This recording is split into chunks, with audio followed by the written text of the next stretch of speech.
We have major New York Knicks breaking news.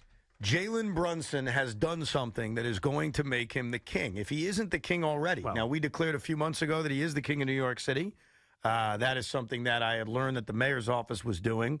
This may have secured it for anybody on the fence. Jalen Brunson has agreed, according to agent Wojnarowski, on a brand-new max contract. It is a 4-year, $156 million deal. And the reason why this is such a big deal is, Jalen Brunson's back. It's not a 4-year deal. He is taking $113 million less in guaranteed money than if he waited a full year and opted out. Here are the numbers just so you can understand what Jalen Brunson has just did. And this is done. This is no more speculation, no more he may. He's doing it, according to agent Wojnarowski. In 25-26, on this extension, he'll make $34.9 million. If he had waited, he would have made $46 million. That's $11.5 million less. In 2027, he's now due to make $37 million. Under an extension, if he waited, he would have made $50 million. Again, $12.5 million less. In 2028, he is going to make $40 million. He would have made $53.8 million. And then finally, and this one doesn't matter because it's a player option, and I can promise you he will opt out of said player option, but he would be due to make $43 million, while under a contract extension, if he waited, would have been $57 million. So here are the facts on this. Jalen Brunson should be lauded. Let's start with that. Yeah. Anything I'm about to say, which you may be offended by, understand Jalen Brunson should be lauded. He didn't have to do this. And he did it, and he saves the New York Knicks a significant amount of money over the next 3 years, and there is no negative to that. I'll make that clear. There's no negative. Why are you looking at me like that? Because I'm not sure what's about to come. Because I'm about to tell you some more information, which is out there. This is not me making anything up. Okay. Jalen Brunson is doing this, I think, for two reasons. All right. Number one, he could afford to. Actually, that's part of number one.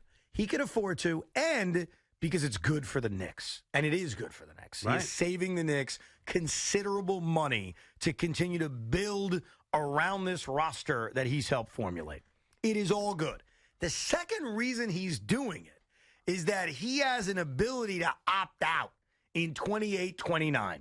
And Leon Rose will then give him, since Jalen Brunson will have had 10 years in the league, a max extension that will pay him $323 million over 4 years. So this is a long-term, awesome move for Brunson because it allows him, in the prime of his career, assuming nothing crazy happens, to play out the next 3 seasons, really 4 seasons, opt out, and then sign an even more magnificent contract. So long run, it's going to help him financially, but that's a part of what also benefits him. Yeah. Again, there's nothing bad with that. I don't think you should have taken anything I said as a negative, because what it does is it saves the Knicks considerable money over the next 3 years, and that's important. Yeah, he turned down $113 million? He is basically turning down in the short term over the next 4 years $113 million. I understand what you're saying, that in theory he's playing the long game.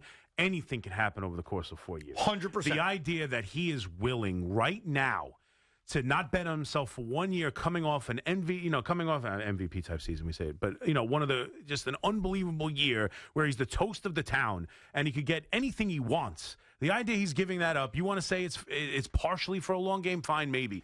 This is nobody. You want to call him the king of the city? Nobody gets this town better than Jalen Brunson. And nobody has, you want to talk about endearing yourself to the fan base? I can't think of another way to endear yourself to a fan base than to literally say, winning is more important. I'm going to turn down $100 million to give my team the best chance for victory. It's unbelievable. Derek Jeter wouldn't do it. No, Derek Jeter would not do it. Mariano Rivera wouldn't. Nope. Nobody would. No, I mean, I guess Tom Brady has. Yeah, right? I mean, that's about it. And by the way, what Jalen's doing by recouping the money potentially in 4 or 5 years is also something else that's pretty cool. He's showing a great confidence in himself. No doubt. Because there's no guarantee. Like, Leon's a great guy, Leon Rose, that is. But just because Jalen Brunson would qualify for a 5-year, $400 million deal in 2029 doesn't mean he'd get it. I'll give you a great example of that. James Harden. James Harden thought, oh, me and Daryl Morey are buddies.